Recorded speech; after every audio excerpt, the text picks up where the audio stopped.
Too thin, too thick, too messy? Gouache can be the worst at first. So what can a beginner do to avoid all the annoying traps and actually paint something that looks this smooth and realistic? The first thing is you don't have to stress over your sketch too much because gouache is opaque, so even if you press a little hard, you shouldn't have any trouble covering up the pencil lines.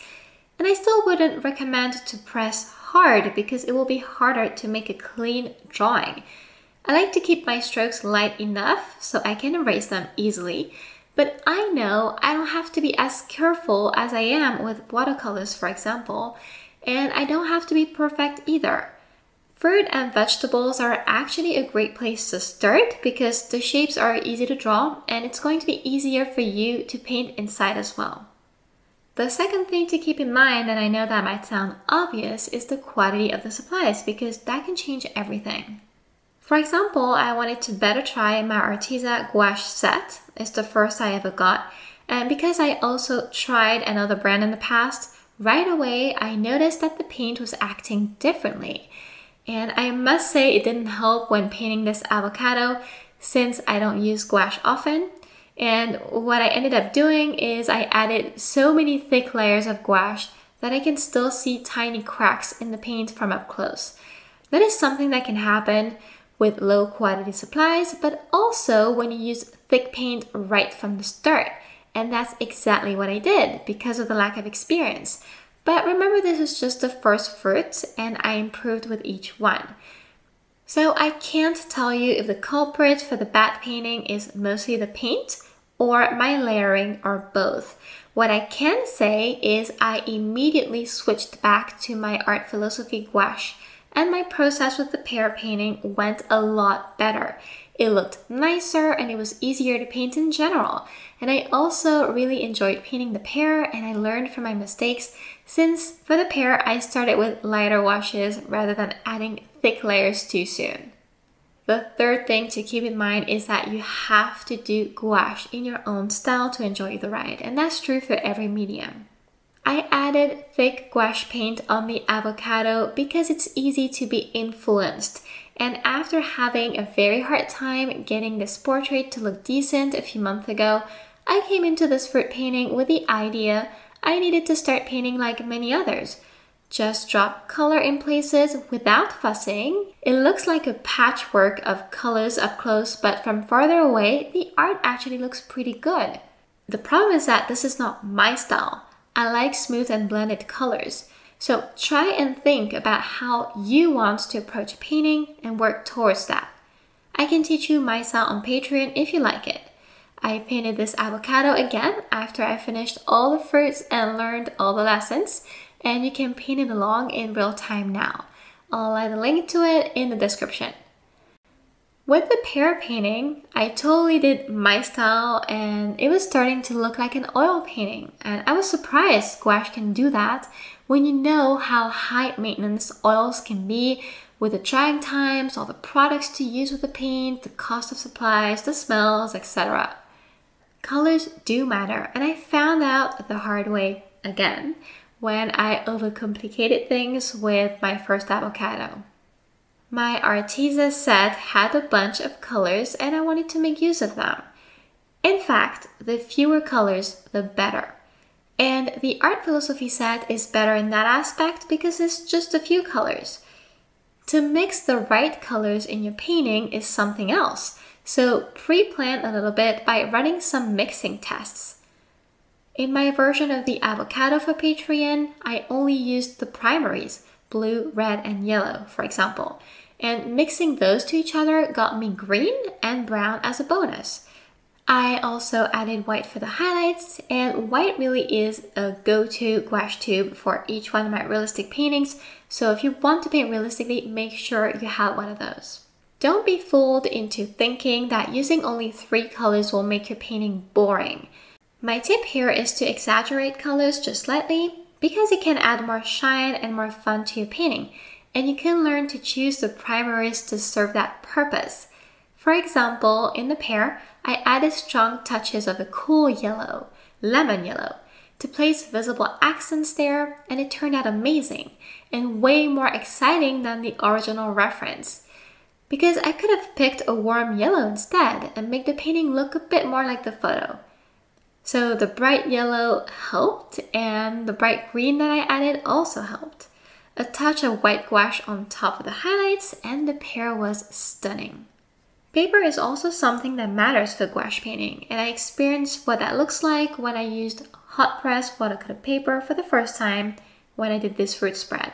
Hot press is smooth, and I enjoyed painting with that paper. I had tried cold press watercolor paper before. It's more textured. I even tried it for my Patreon version of the avocado, and it's good still, but I find I'm getting better results on hot press. Textured paper makes it a bit harder to paint since, unlike watercolors, gouache is applied in thicker layers. So the tooth of the paper makes it a little bit harder to get that paint to cover up all the nooks and crannies. And to me, it also feels like cold press watercolor paper soaks the paint inside more in a way that makes it less agreeable to paint. It's a little bit hard to explain. I think it's just a matter of personal preference. Like hot press watercolor paper, mixed media paper also works well with gouache. So the best we can do is to experiment and find out which one renders the best results for ourselves.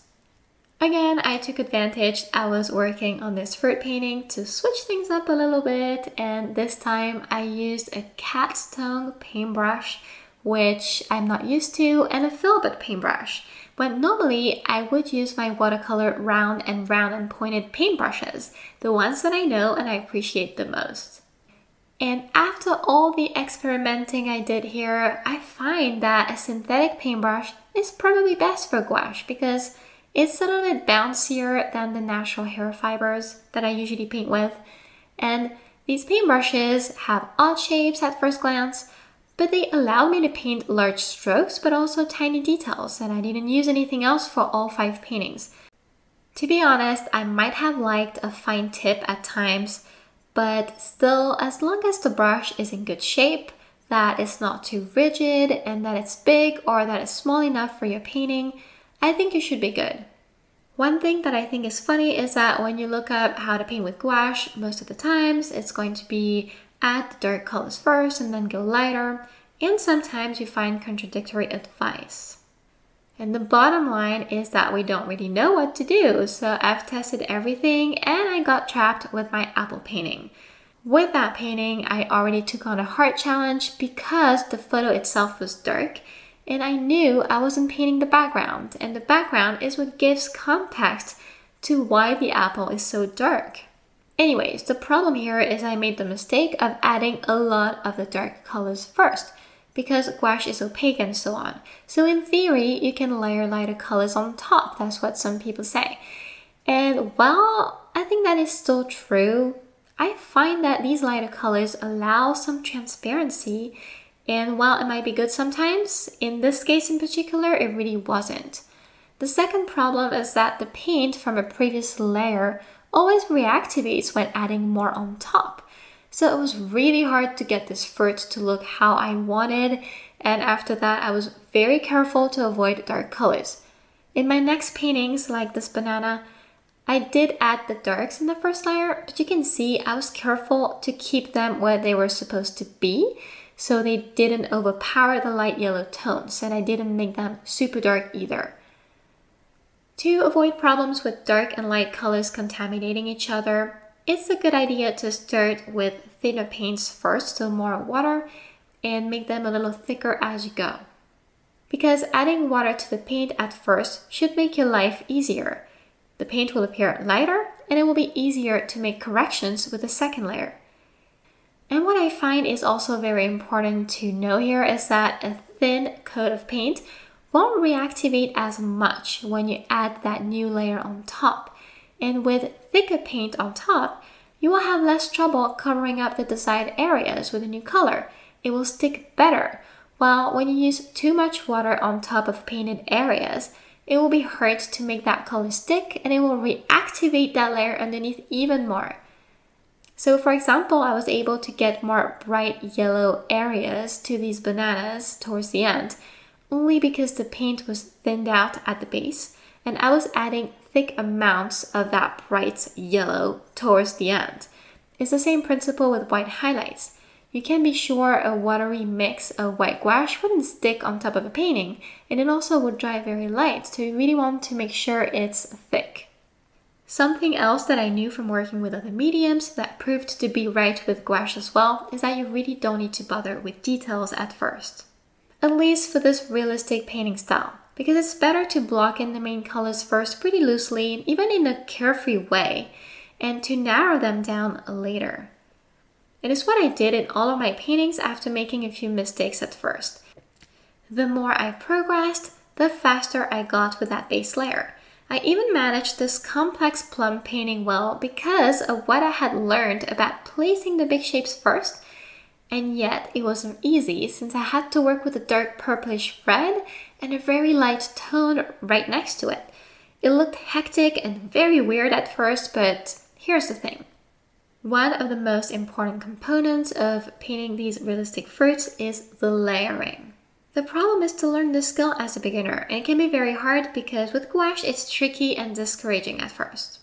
The first layer often looks bland and boring or just really messy, as we can see it here with the plums.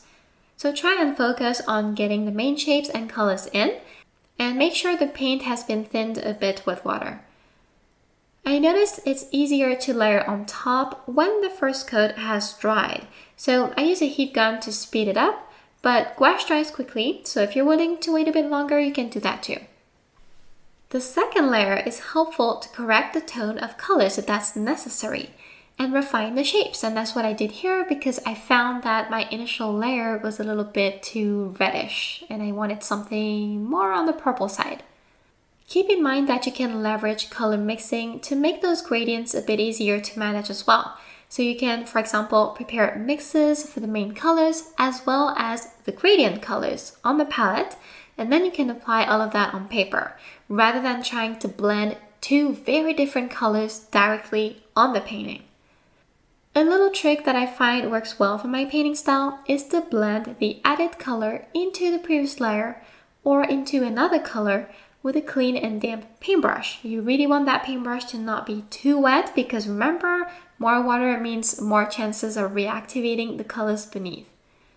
So the key here is to use your paintbrush very lightly to avoid and reactivate that paint, because it will contaminate the new paint, but also because it can be disturbing for a beginner since the colors look very different when they're wet and you don't really know what you're going to get when they're dry. So we tend to overdo it and keep working on blending everything. Instead, the quicker and the lighter the touch, the better. And that's really something very important I learned here, maybe the most important lesson of that experience. If you want to see how else to use gouache in a way that looks more like watercolors that I find personally to be a little bit easier, then check out this tutorial. It can be a very good way to get used to the medium when you're just starting out like I was then, and you can decide for yourself what you like the best. So I hope you enjoyed this video. Thank you for watching it till the end and see you next time.